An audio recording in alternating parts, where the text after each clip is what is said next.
जय भारत दोस्तों, ज्ञान स्काई क्लासेस के आज के इस वीडियो में आपका स्वागत है। क्लास 10th के सोशल साइंस के अंतर्गत आने वाली बुक हमारी अर्थव्यवस्था का पहला चैप्टर अर्थव्यवस्था एवं इसके विकास के इतिहास के बारे में हम पढ़ रहे हैं और आज के इस वीडियो में हम इसके अगले पार्ट यानी कि 19वें पार्ट के बारे में बात करेंगे। पीछे के सारे पार्ट्स हमारे प्ले लिस्ट पर उपलब्ध हैं। चैप्टर इकोनॉमिक्स का पहला चैप्टर होगा ये, बिहार बोर्ड की, आप जा करके वहाँ पे देख सकते हैं। तो चलिए आइए हम आगे बढ़ते हैं। दोस्तों क्वेश्चंस है बहुत ही ज़्यादा इंपॉर्टेंट और ये बोर्ड पे लिखा हुआ है, आप चाहे तो इसका स्क्रीनशॉट लेकर के एज ए नोट डाउन कर सकते हैं। दोस्तों क्वेश्चन है हमारा कि आर्थिक विकास की माप को कुछ सूचकांकों के द्वारा उल्लेख कीजिए। यानी कि आर्थिक विकास को मापने के लिए कुछ सूचकांक होते हैं, उन्हीं सूचकांकों को आज के इस क्वेश्चन में हम डिस्कस करेंगे और समझेंगे।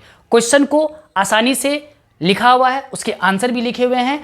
आप इसको पढ़ के समझ के आप आसानी से आप अपने नोट्स को कंप्लीट करके तैयारी को पुख्ता कर सकते हैं। तो क्वेश्चन क्या था कि आर्थिक विकास की माप को कुछ सूचकांकों के द्वारा उल्लेख कीजिए। आंसर हो गया आर्थिक विकास की माप को कुछ निम्नलिखित सूचकांकों के द्वारा उल्लेखित किया जा सकता है। यहाँ पे टोटल हमने 4 सूचकांक लिखे हुए हैं। इन चारों सूचकांकों के द्वारा हम आर्थिक विकास को माप सकते हैं कि किसी देश की आर्थिक व्यवस्था कैसी है, अच्छी है, मीडियम स्तर की है या निम्न स्तर की है। तो पहला इसका सूचकांक है राष्ट्रीय आय, नेशनल इनकम।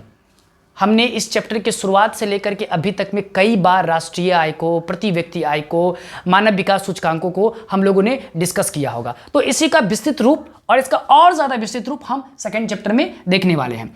तो राष्ट्रीय आय किसी देश में एक वर्ष की अवधि में उत्पादित सभी वस्तुओं एवं सेवाओं के मौद्रिक मूल्य के योग को राष्ट्रीय आय कहा जाता है। सिंपल भाषा में अगर मैं कहूं तो आपके घर में अगर 10 मेंबर है और 10 में से 4 ही या 5 जो भी जितने ही मेंबर है उतने कमाते हैं, अलग अलग सोर्स ऑफ इनकम है आपका, कोई किराना दुकान के थ्रू, कोई जॉब के थ्रू, कुछ और के थ्रू, वो सारा आय जब आपके पास इकट्ठा होता है तो आपका घर का कुल आय हो जाती है। उसी तरह से किसी देश की राष्ट्रीय आय जो होता है वो किसी देश में एक वर्ष की अवधि में यानी कि सालाना एक वर्ष की अवधि में उत्पादित सभी वस्तुओं और सेवाओं, यानी कि देश में जितनी भी वस्तुओं और सेवाओं का उत्पादन होता है या सेवाएं जनरेट होता है, उनसे जो आय आती है, उनका जो मौद्रिक मूल्य है, उन सबको जोड़ देते हैं तो वो हमारा क्या कहलाता है, राष्ट्रीय आय कहलाता है। और आप मुझे बताइए दोस्त, अगर किसी देश की राष्ट्रीय आय अधिक है तो क्या वह देश आर्थिक विकास, उस देश की आर्थिक विकास अच्छी होगी कि नहीं होगी? यानी कि उस देश की राष्ट्रीय आय को देख करके हम आर्थिक विकास का अंदाजा लगा सकते हैं कि वो देश किस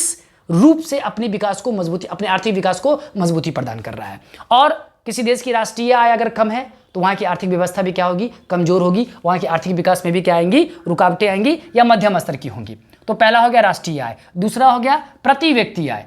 अब प्रति व्यक्ति आय का सीधा कनेक्शन राष्ट्रीय आय से है और प्रति व्यक्ति आय आर्थिक विकास का भी क्या है, महत्वपूर्ण सूचकांक है। राष्ट्रीय आय को देश की कुल जनसंख्या से, यानी कि राष्ट्रीय आय एक देश एक वर्ष में हमारे देश में जितने राष्ट्रीय आय आते हैं उनको कुल जनसंख्या से भाग देने पर जो भागफल आता है वह प्रति व्यक्ति आय कहलाता है। प्रति व्यक्ति आय भी आर्थिक विकास को मापने की एक सूचकांक है। प्रति व्यक्ति आय को भी हम सेकंड चैप्टर में डिटेल में पढ़ेंगे। अभी मैं आपको शॉर्ट एग्जांपल में आपको समझा सकता हूं। मान लीजिए कि आपके घर में 10 लोग हैं, टोटल कितने लोग हैं, 10 लोग हैं।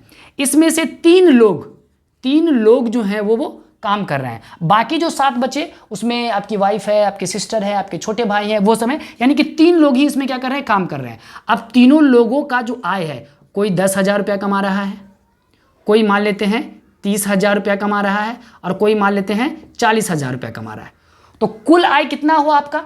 अगर मैं मंथली बेसिस पे निकालूं तो, मैं सालाना बेसिस पे नहीं निकाल, एग्जाम्पल के लिए मैं मंथली बेसिस पे इसको निकाल रहा हूं। तो मंथली बेसिस पे इसका टोटल अगर हम जोड़ देंगे तो ये निकल के आ जाएगा 80,000। कितने आ जाएंगे? 80,000। और इस 80,000 को अगर हम 10 से क्या कर दे, डिवाइड कर दे, यानी कि टोटल जनसंख्या से क्या कर दे, हम डिवाइड कर दे, तो वो निकल करके आ जाएगा हमारा, कितना आ जाएगा, 8,000। कितना आ जाएगा? 8,000।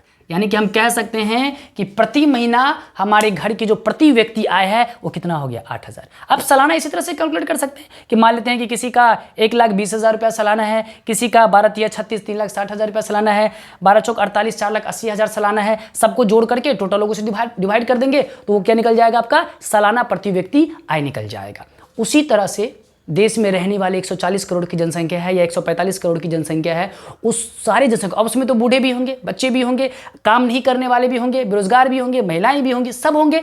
उन सारे को कुल राष्ट्रीय आय से जब भाग दे देंगे, मतलब कुल राष्ट्रीय आय में जब उस टोटल जनसंख्या से भाग देंगे तो वो प्रति व्यक्ति आय निकल जाएगी। और प्रति व्यक्ति आय किसी देश की लोगों की प्रति व्यक्ति आय अगर अच्छी है तो वो देश भी आर्थिक विकास की ओर तेजी से बढ़ रहा है या वो विकसित हो चुका है। जैसे आप जानते हैं कि अगर 2016-17 की आंकड़ा ले तो 1,12,000 रुपया प्रति व्यक्ति आय भारत की है, और वहीं अमेरिका की बात करेंगे तो 60-70 लाख के आसपास, 60-63 लाख के आसपास आ जाता है। तो इसीलिए भारत आज भी विकासशील देशों की श्रेणी में शामिल है और अमेरिका विकसित राष्ट्र हो चुका है।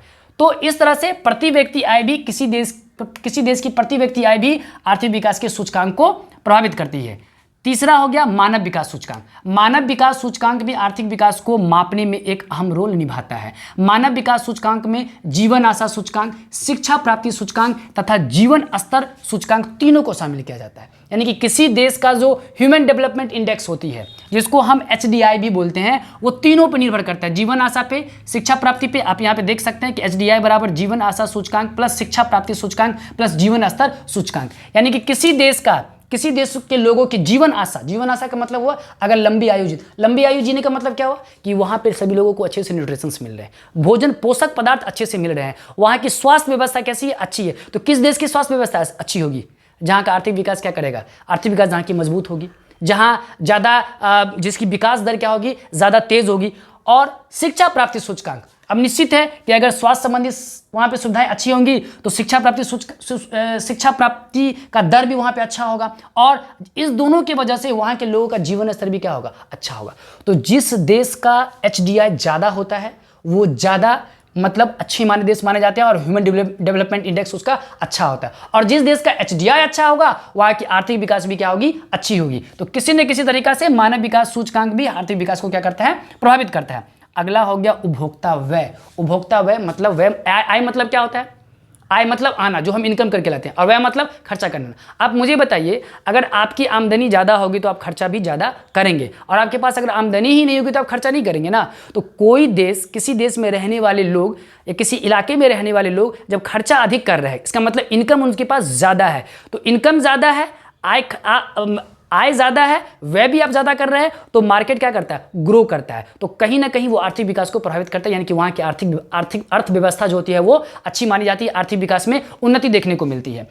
तो उपभोक्ता व्यय भी आर्थिक विकास के माप में सहायक होता है। पिछले कुछ वर्षों में देश के ग्रामीण इलाकों की जनता की व्यय क्षमता में कमी आई है, यानी कि गांव के लोगों ने खरीदारी करना कम किया है। इसका मतलब कहीं ना कहीं उनके पास आमदनी का स्रोत भी कम हुआ है, जबकि शहरी क्षेत्र में इसका उल्टा है, शहरी क्षेत्रों में इसमें काफ़ी बढ़ोतरी हुई है। तो ये चीज़ें दिखाती है, आप अगर व्यय ज़्यादा कर रहे हैं या कम कर रहे हैं, ये आपकी आर्थिक व्यवस्था को भी दर्शाता है। तो दोस्तों, आर्थिक विकास के माप के ये कुछ सूचकांक हो गए। इस सूचकांकों के बल पर आर्थिक विकास को हम माप सकते हैं कि वो हमारा देश की आर्थिक विकास जो है उसका दर कैसा है, कम है, ज़्यादा है या बहुत ज़्यादा है, इन सब चीज़ों को देखा जाता है। तो दोस्तों, होप कि आपको ये टॉपिक समझ में आ गए होंगे। दोस्तों, मैं आपको एक बात बताना चाहता हूँ कि अगर आप इस वीडियो को देखने के बाद अगर कहीं भी आपको ऐसी कमी लगे तो प्लीज़ आप उसे कमेंट बॉक्स में बताएं, ताकि नेक्स्ट वीडियो में इसको हम रेक्टिफाई कर सकें।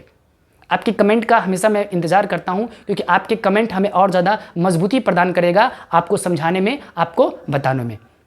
दोस्तों, इस चैनल पर अगर आप नए हैं, इस चैनल को अभी तक आपने सब्सक्राइब नहीं किया है, तो प्लीज़ सब्सक्राइब करके आप हमें सपोर्ट करें। एक नए टॉपिक के साथ इसके अगले पार्ट्स को लेकर के आएंगे। ये चैप्टर अभी थोड़ा दिन और चलेगा, उसके बाद ये चैप्टर खत्म हो जाएंगे। पहला चैप्टर इकोनॉमिक्स का, क्लास 10th का, बिहार बोर्ड का। तो मिलते हैं आपसे अगले वीडियो में, तब तक के लिए नमस्कार।